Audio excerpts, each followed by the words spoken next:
Pessoal, bom dia, boa tarde, boa noite, depende do local que você esteja. Mais uma vez, desculpa o meu atraso. Hoje eu vou falar um pouco sobre. Deixa eu ver se tem alguma coisa no chat. Opa, valeu, Ana Carolina. Vou falar um pouco sobre o Cassandra, né? Mas uma coisa que eu costumo fazer é, cara, interação é uma coisa super importante. Então, qualquer dúvida, questionamento, interação, podem falar. Eu adoro fazer esse tipo de conversa. Hoje eu vou falar um pouco sobre o Cassandra, eu falo um pouco sobre essa tal escalabilidade horizontal que existe no Cassandra. Deixa eu compartilhar um pouco minha tela aqui para vocês verem. Então, para começar, né, primeiro, desculpa, realmente pelo atraso, mas internet, o que eu posso dizer, né? Internet às vezes resolve não funcionar. Deixa eu só trazer o chat para cá,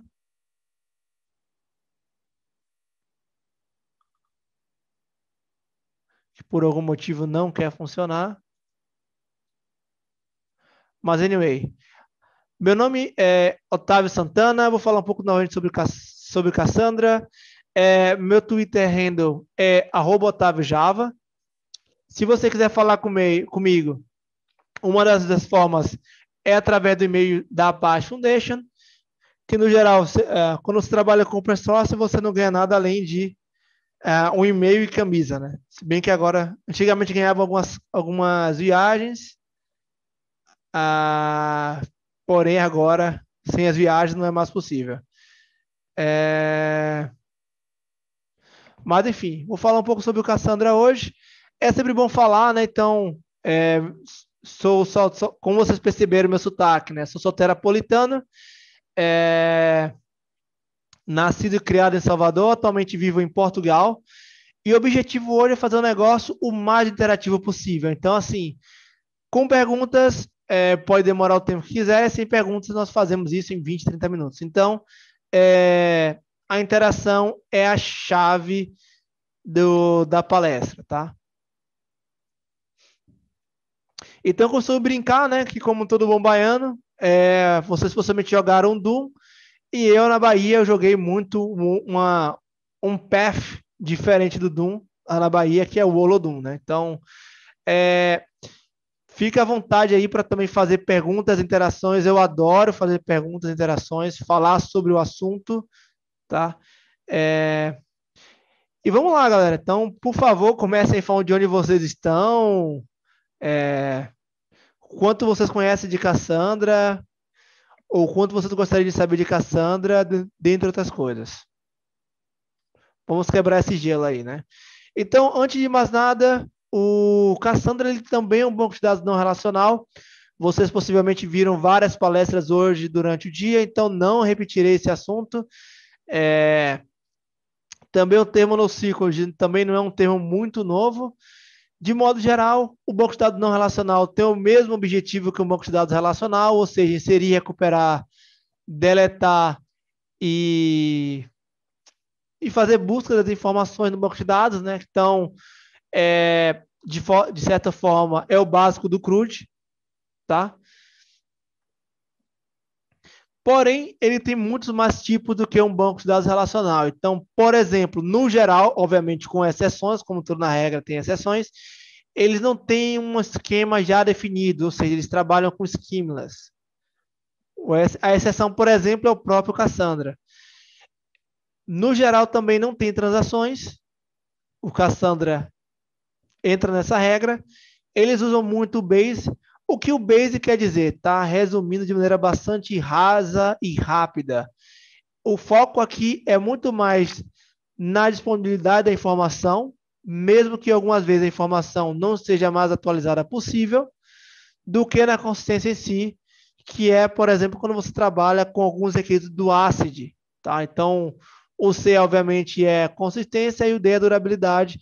Porém, isso não acontece nos bancos de dados não relacionais, pelo menos em alguns deles. Eu coloquei aqui 5 tipos de banco de dados não relacional, porém hoje nós temos muito mais do que isso, né? Então, temos chave-valor. Se você é um programador Java, tem uma estrutura muito semelhante há um map, né? Ou se você é um programador Python, um dicionário de dados. Tem família de colunas, que é o Cassandra, por exemplo, né? Então, de modo geral, eu tenho minha chave e ao invés da minha informação estar toda em um blob, né, como chave valor, a minha informação é dividida em pequenos pedaços, que nós chamamos de colunas. Temos documentos cuja estrutura é muito semelhante a um arquivo JSON ou um arquivo XML. Temos grafo. Ele por si só ele tem uma certa beleza, né, porque ele é um banco de dados que armazena relacionamentos, né? Ele tem a estrutura de grafo. Então, fazendo a comparação com o banco de dados relacional, né? No relacional eu tenho uma relação um para N para N, né? No banco de dados grafo, eu tenho inclusive um objeto que armazena a minha direção. Então, eu tenho a direção que eu tenho a minha relação. Então, por exemplo, imagine um sistema de recomendação. Então, eu conheço, como um bom baiano, eu conheço a Ivete Sangalo. Mas isso não quer dizer que a Ivete, opa, Ana, seja bem-vinda aí de São Paulo, né? Isso não quer dizer que a Ivete Sangalo me conheça, ou seja, uma direção, um sentido. Eu posso colocar propriedades nessa relação também. O quinto tipo que eu falo aqui é o multimodal, que é basicamente quando o banco de dados possui suporte a mais de um tipo. Nossa, legal. O Roberto falou que ele tem cheio de Freitas. Conheço lá e é muito bonito, tá? O quinto tipo é o multimodal, porém existem muitos e muitos outros tipos surgindo ao longo do tempo. Então, por exemplo, né, temos o Time Series, que é um novo tipo de banco de dados. Inclusive, o maior desafio hoje com banco de dados não relacional é, primeiro, a quantidade, que hoje existe mais de 250 implementações de banco de dados NoSQL, e a diversidade do tipo, né? Então, não o bastante, temos 250, temos vários tipos que eles crescem a cada dia mais. Então, como eu falei, temos vários tipos no banco de dados não relacional. Obviamente, aqui eu vou falar um pouco sobre o Cassandra. Temos algumas implementações, o Cassandra não é o único, né? Então, temos o HBase, também da Apache Foundation. Temos o SquillaDB, que é um banco cuja API é semelhante ao Cassandra. Temos o Cloud Data, temos o SimpleDB e DynamoDB. Embora hoje o Dynamo ele se considere um banco de documento, não mais o Cassandra, porém, historicamente, se você ver as cartas e a documentação antiga, fala que o Cassandra ele é bastante inspirado tanto no Bigtable, naquele white paper, porque até o momento o Bigtable do Google não é open source, tanto no DynamoDB da Amazon, tá? Então, como eu já falei, na estrutura dele, eu tenho a minha chave, tá? Que é geralmente o local que eu faço as buscas, e tenho as minhas colunas. Então, um grande ponto, né, se você parar para pensar com banco de dados relacional, é se eu tenho informação ou não informação, a minha coluna do banco de dados relacional vai estar lá, porém como nulo. No Cassandra, né, ou nos bancos de dados de coluna, column family em geral, a informação a coluna só vai ser inserida quando ela for necessária, ou seja, ela acontece de just in time, tá? Deixa eu pensar agora mais. Eu tenho minha chave valor, e é basicamente isso. Então, o número de colunas pode crescer de maneira indistinta, sendo que quando você faz a comunicação a partir do CQL, né, que é uma camada em cima do Cassandra, ele vai dar um layer mais esquema, né? Ou seja, você tem que criar a coluna, família de coluna primeiro para depois fazer todo tipo de coisa.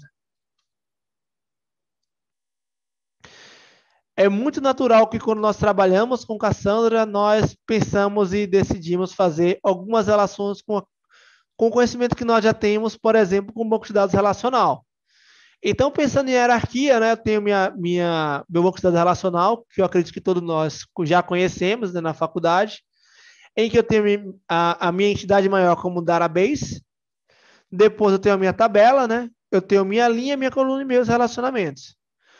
Focando aqui na minha família de colunas, de maneira geral, a minha tabela vai ser de maneira análoga minha família de colunas. A minha linha, né, vai estar dividida em colunas no Cassandra. A minha coluna é um chave-valor, né, em que chave é o nome da coluna, o valor é a minha informação. E por padrão, Cassandra não trabalha com relacionamento, tá? Pensa bem aí. Inclusive, esse é um dos maiores erros que acontece no Cassandra, que é uma emulação, né? Ah, não, eu vi que no relacional isso funciona, então vou tentar no Cassandra. Geralmente é onde acontece o maior tipo de problema dentro do Cassandra, tá? Então pensa bastante. Boa, Letícia. Se tiver alguma dúvida, manda aí, pessoal. Interação realmente é o core da apresentação. O Cassandra ele tem um nível de consistência, né? Então ele é configurável através de dois modos, tá? Para cada processamento que você faz dentro do Cassandra, eu consigo definir, por exemplo, o nível de consistência que a operação vai fazer, seja para leitura, seja para escrita. Otávio, o que você quer dizer com nível de consistência? Isso quer dizer que é o número de nós que eu utilizarei para fazer uma operação. Novamente, seja ela de escrita, seja ela de leitura.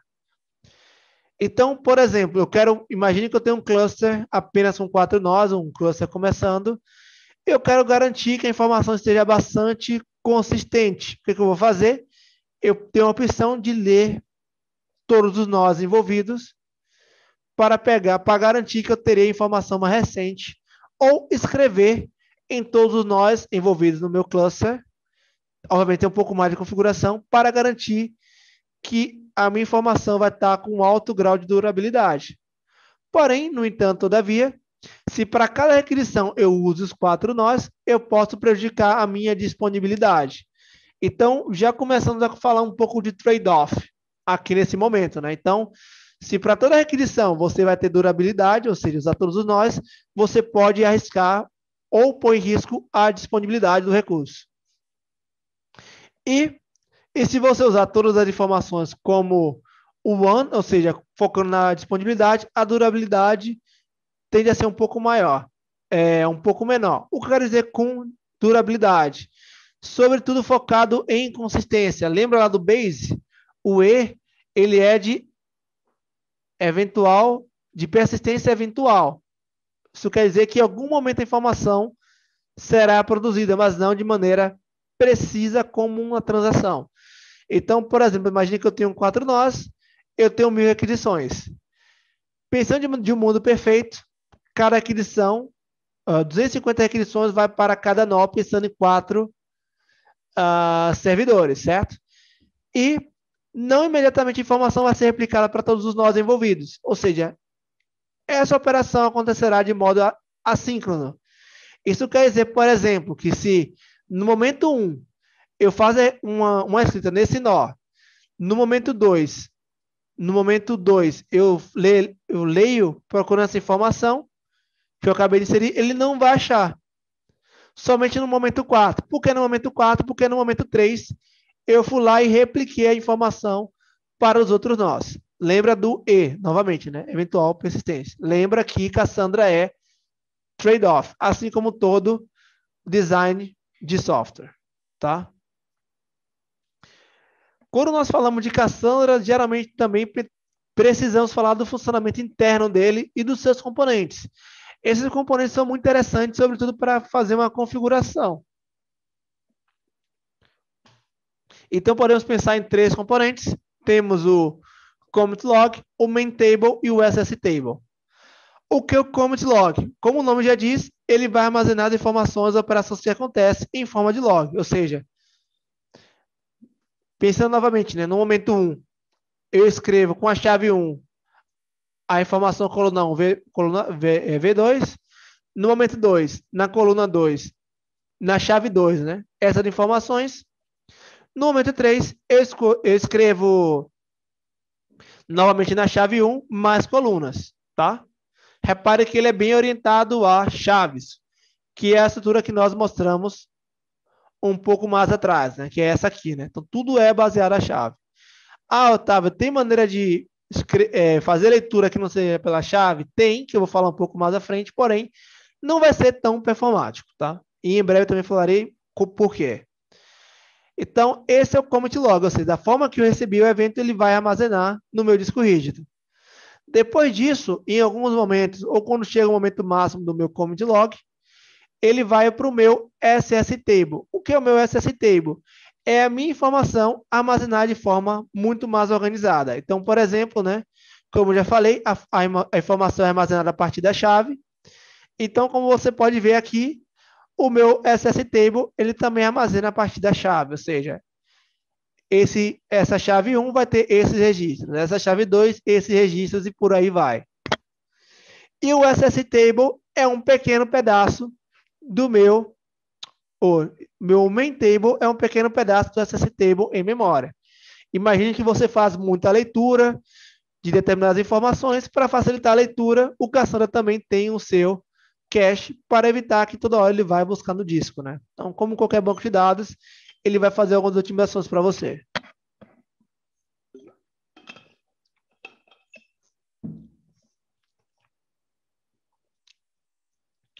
Então, como nós começamos a trabalhar com Cassandra, temos algumas nomenclaturas que é importante que nós conhecemos, tá?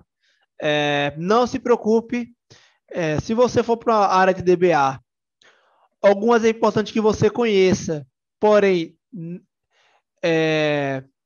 são coisas de configuração e você geralmente vai fazer isso uma vez. Ou quem vai fazer esse tipo de coisa é o time de operações e você vai cuidar apenas da consistência e da modelagem.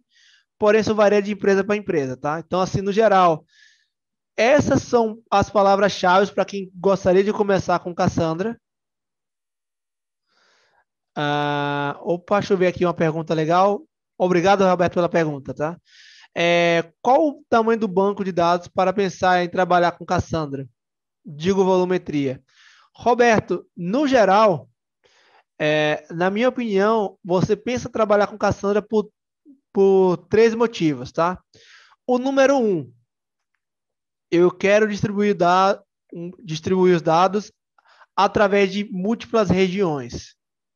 Então, eu quero ter uma região aqui, lá no Brasil, aí no Brasil, aqui na Europa, lá nos Estados Unidos. Então, essa configuração acontece de maneira muito mais simples com Cassandra. Escalabilidade horizontal, que é um outro ponto. Ou seja, eu quero ter um maior número de nós para ler e escrever de maneira muito mais rápida. E a terceira é simplicidade na leitura, porque assim,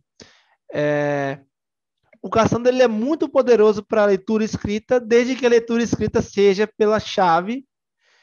Ou seja, então assim, não adianta ter uma volumetria muito grande se eu quiser fazer queries muito complexas. O Cassandra não vai dar suporte a esse tipo de coisa, tá? Então pensa nisso. Sobre volumetria, eu dei números cabalísticos, mas já vi gente mudando para o Cassandra por questão de 10 mil requisições por segundo. Eles pensaram em começar o Cassandra, por quê? Eles começaram com 6 nós na época, porém era muito fácil eu ir adicionando nós para caso eu precisasse, né? Então, com um banco de dados relacional, por exemplo, a minha escalabilidade só acontece de modo vertical, né? Otávio, não é verdade, eu posso escalar o relacional de modo horizontal. Porém, pense bem, eu tenho que garantir a consistência de transação. Ou seja, se eu tiver 4 nós e faço um request, eu tenho que garantir que os 4 nós tenham a mesma informação, então vai existir um gargalo. O Cassandra, por focar numa persistência eventual, ele considera que vai demorar de chegar a informação em algum momento, né? Quando eu falo demoro, pense em segundos, milissegundos. Mas existe o atraso, é importante falar. E o Cassandra trabalha muito melhor dessa maneira, ou seja, cara, escalabilidade, trabalhar em múltiplas regiões, e eu vi clientes decidindo fazer isso porque tem um número de requisições acima de 10 mil requisições por segundo, por exemplo, tá?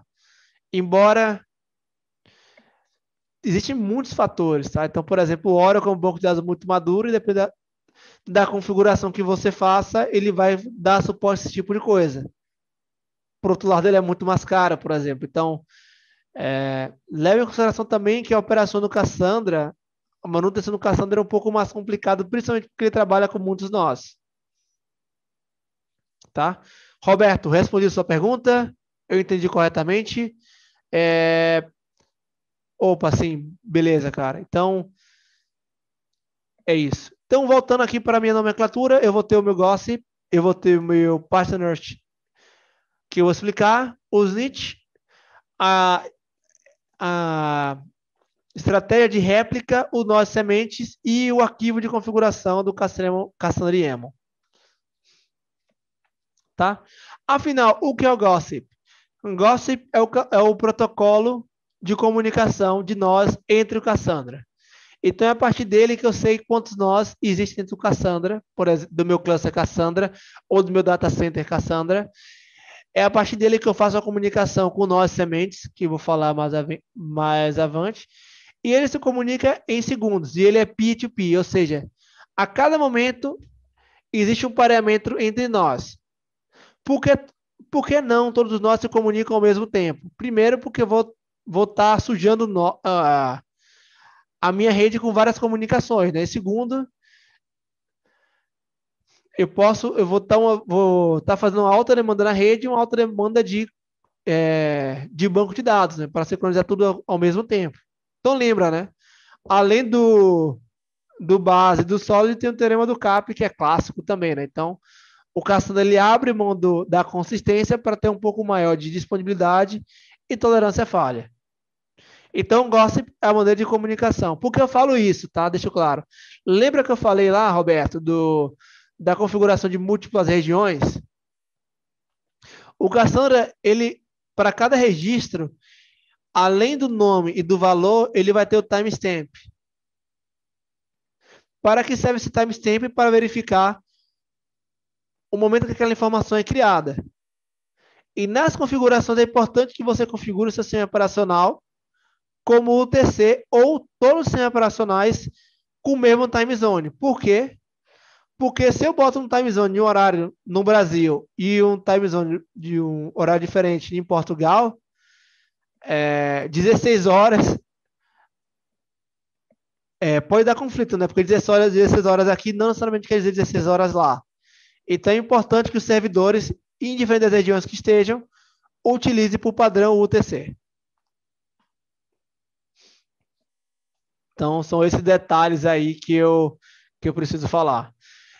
Particionador, que é um outro componente que existe dentro do Cassandra. Você pode pensar de particionador como um roteador de informação. Então, lembra que eu falei que o Cassandra é bem otimizado para chave?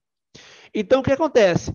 A partir da chave, ele vai gerar um hash, e a partir do hash, ele vai dizer para que nó é o responsável por aquele pedaço, por aquele range de chave. Então, por exemplo, aqui, né? Eu tenho um Jim, Carol e Suzy, e farei um hash. Então, para facilitar, obviamente o hash é muito maior que isso, eu vou ter um hash 1, 13 e 15, ou seja, eu pego a chave e gero um hash 1. Pego a chave e gero o hash 13, pego a chave e gero o hash 15. A partir dessa informação, ele vai para um nó. Então, por exemplo, o DIN, que é o nó A é responsável pelo range de 0 a 3. Então, o DIN, toda operação que vai para o DIN tende, de modo estatístico, ir para o nó A.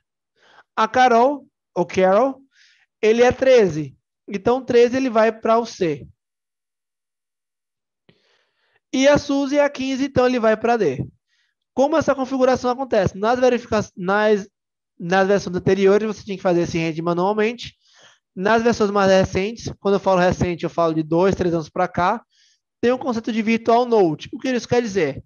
Ele vai gerar os hashes e as responsabilidades de cada nó. Então, assim, a escalabilidade horizontal acontece de modo muito mais fácil. Então, por exemplo, né, eu quero 4 não é suficiente para lidar com minhas requisições. Eu vou lá adiciono mais um, mais um, mais um. Então, logo eu conecto e torno disponível Cassandra e faço a minha configuração de nó semente, que eu vou explicar um pouco mais para frente. Eles vão redistribuir a responsabilidade de rede para cada nó. Então, por exemplo, se eu adiciono mais 4, então, no nosso caso hipotético, ao invés de ser 0 a 3, cada um vai ser responsável por 2. Né? Então, um vai ser de 0 a 1, outro de 2 a 3 e por aí vai, né? Então, assim, o range vai diminuir à medida que eu vou aumentando o número de nós, justamente para compartilhar. E é um número grande, né? Mas no geral, acho que ninguém vai ter um nó com 1 milhão de nós de Cassandra. Então, é basicamente isso. Então, por exemplo, tanto a leitura quanto a escrita. Opa, deixa eu ver o comentário aqui do Roberto. Entendo que ele trabalha bem gerenciando um processamento envolvendo vários trabalhos de banco. Sim, ele pode, sobretudo se você pode. Um caso que eu vejo muito é para log, tá? Log string de processamento e para amortecer, né? O que acontece muito, como eu falei, ele é muito bom para leituras em chave. Então, eu estou tendo baita de processamento. Eu vou lá, mando para o Cassandra e de forma assíncrona eu mando para o banco de dados relacional, por exemplo, para amortecer o impacto. Então, se eu tenho lá, sei lá, 15 mil requisições por segundo, e por algum motivo eu não quero usar relacional, então não quero pagar muito caro por uma escalabilidade vertical, eu vou lá e coloco o nosso Cassandra e de modo assim, quando eu vou leio aquele cara e converto ele para facilitar a leitura. Ou eu já vi dois casos assim, né? Um usando Cassandra para relacional ou Cassandra MongoDB. O fato é que leituras, queries muito complexas não é o barato do Cassandra, tá? Tem um gráfico muito legal que fala isso, né? Em geral, modelos chá e valor, família de colunas, ele permite a escalabilidade muito maior, porém a complexidade do objeto é muito menor, né? O que eu quero dizer com complexidade do objeto é a possibilidade de fazer leituras, recuperar informação e o poder de query, né? Então, o Cassandra você mal consegue fazer uma busca pela chave, que dirá fazer um sum, uma média a partir da informação no banco de dados. No máximo um count, mas não é um count que você está esperando como no banco de dados relacional. É bem limitado mesmo. Então, esse aí é o particionador. O padrão é o M3, né? Então, inclusive, essa semana vai lançar o Cassandra 4, que vai ter várias evoluções, mas não vou falar nessa palestra, é uma palestra à parte. Temos algumas configurações. Então, por exemplo, aqui eu tenho um MD5, que é muito legal. Eu tenho o Random também, que é o MD5, eu já falei, e tem um Byte, né? Porque eu não se recomenda usar o Byte, né? Então, imagine, por exemplo, que eu tenho 23 clusters, cada cluster que se é mapeado pelo inicial da letra do alfabeto. Tá? Então, de A a Z, esquecendo as W, Y e Z, né? Então, existe a possibilidade, por exemplo, do servidor M, né? Porque existem muitas Marias, está sobrecarregado, e quando o servidor Z fica ocioso, né? Porque eu, particularmente, não conheço ninguém com o nome Z. Então, esse é o exemplo que eu falo. Então, no geral, o particionador como MUR3 é a melhor opção. E o Byte geralmente não é recomendado, não é utilizado mais. Essa é uma versão bem antiga que tem e eu acredito que ao longo do tempo ele será removido. Estratégias de réplica, né? Então, o que se baseia nisso? Então, quando eu crio o meu key space, pensando nisso como base de dados, eu defino a minha estratégia de réplica. O que eu quero dizer com isso é como a informação vai ser distribuída ao longo do meu cluster, do meu database. Então, a estratégia simples, como o nome já diz, ele é mais simples porque ele trabalha e considera apenas um único cluster. A estratégia de network, ele considera que você vai ter data centers e data centers, tá? Então, por exemplo, aqui eu tenho a minha esquerda, eu tenho um data center aqui, e a minha direita eu vou ter, ou um cluster aqui, e a minha direita eu vou ter 2 data centers. Qual a diferença para a leitura, né? Então, se obviamente eu tenho um único cluster, eu vou varrer as informações de um único cluster. Se eu tenho vários data centers, eu tenho que fazer a configuração para justamente varrer vários e vários data centers. O único ponto de atenção, né? Lembra também do tempo de delay quando você tem vários data centers. Então, é muito importante você olhar um pouco mais sobre esse tipo de configuração. Quando eu falo de estratégia de configuração, é importante falar novamente do ponto de leitura escrita dentro do Cassandra. Então, quando eu faço uma requisição, por padrão, se você usar a API do Cassandra, né, eu vou conectar todos os nós existentes e faço uma requisição. Para cada requisição, eu vou ter um nó responsável pela requisição. Por padrão, ele trabalha de modo round robin, ou seja, para cada requisição ele vai permutando de maneira bastante simples para o próximo nó. E o nó responsável pela requisição daquele momento, né, é o nó coordenador. Beleza? Então, nesse exemplo aqui, eu tenho o meu cliente, ele sabe os nós que existem na minha conexão, para cada requisição ele vai permutar, e nesse caso foi o 10, e nessa requisição o 10 vai ser o meu nó coordenador. Se eu faço eu posso definir nível de consistência lá, tá? Lembra lá, eu posso definir um ou todo. Se eu faço um, ele vai escrever em um nó e retornar o OK para o cliente, e a réplica vai acontecer de modo assíncrona. Se eu faço, por exemplo, tree, né? Ele faz a requisição, manda a requisição para os 3, espera o OK dos 3 e então retorna para o cliente. Tá? Então, ele fará isso. A diferença é se você, como cliente, esperará ou não. Isso acontece na escrita. Na leitura, novamente, analisando o nível de consistência, o que ele faz? Ele faz a leitura. Vamos imaginar que ele está fazendo por 3, tá? O nó coordenador novamente é o 10. Ele vai lá, faz a leitura no 1, no 2 e no 7 e retorna para o nó coordenador. O nó coordenador, ele vai ver quais são as informações mais recentes e vai retornar para o cliente a mais recente com base nas informações que ele tem. Como é que ele faz isso? É o que nós... Opa! Pode falar, Letícia. Opa, mas precisamos encerrar. Então, ele faz pelo nó de coordenação. Tem muita informação sobre o Cassandra, realmente é o mundo. Pena que o tempo é curto, mas é um livro muito legal da Casa do Código que eu escrevi, falando justamente sobre isso, tá? Sobre o Cassandra. Então, se você quiser saber um pouco mais sobre isso, dá uma olhada, tá? Então, não ocuparei muito tempo de vocês. Muito obrigado e é isso. Obrigada, viu, Otávio? Pessoal, muito obrigada pela participação de todos aí também.